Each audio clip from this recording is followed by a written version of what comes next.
Amy was a daycare provider for both of my kids. Very nice people. Always worried about making sure the kids were having fun and were safe. She had just started the summer daycare. It was the first summer doing it. They're very giving.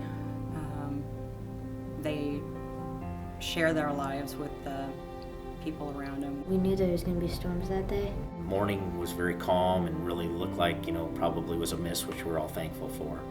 And then about 3 o'clock, we did start to get some reports from some of the neighboring counties to the west of Stanton County that they had some weather starting to develop and that it was heading our way. I remember it being, cloudy, but there was a different feel to it that morning. And you just knew that we were going to get thunderstorms.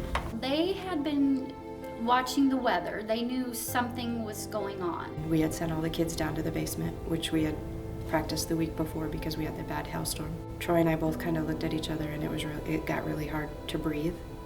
And the clouds just didn't look like a normal thunderstorm cloud coming in.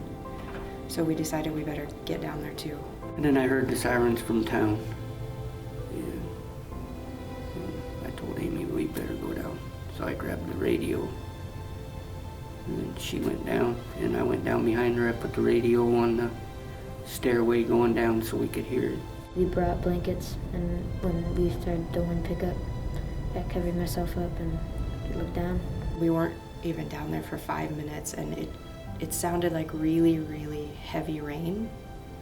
And then we both looked at each other, Troy and I both looked at each other and said, that's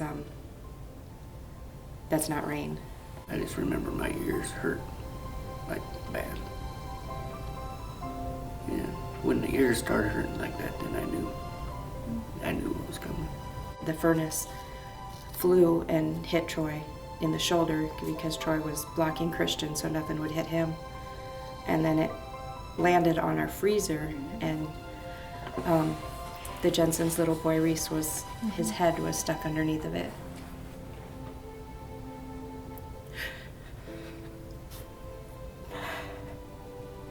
And I tried to stay standing up so that nothing would come down. It was quick, probably 30 seconds, it was gone. House crashed down on us. And it was just on top of us. Matt called me. Amy had called him from under the wreckage, and after she'd called 911, she'd called Matt to see if either of us could make it out there. He said that the house had been leveled and they were trapped under there. Once I knew we had people trapped in the house, I figured we would at least have 1 or 2 fatalities, just because of the way the house had imploded and basically come to rest on itself. When I got the page that a house was down with kids in the basement, and knew right away it was my brother's house because I was only a mile from there and could see the path it was going. I told Amy I had to try to figure out a way to get out and get something down there to brace up the floor because I was afraid the floor was going to fall. So I found a little crawl area that I could fit through. We just dug our way out. Everything kept stable enough, I guess, that nobody got crushed or severely injured, and I know Amy was partly responsible for holding a lot of that up and keeping the kids safe. They started digging above my head, and everything started falling more, so I thought it was just going to crush all of us that were still down there. It really is a miracle that everybody got out of there okay.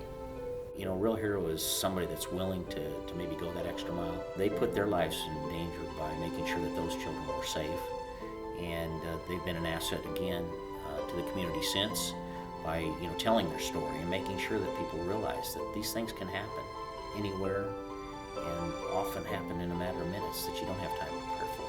They knew what to do. They did exactly what you should always do in that situation. From what I've been told and what I saw and what my kids say, they had just practiced tornado drills the week before from what my son says. practice makes perfect.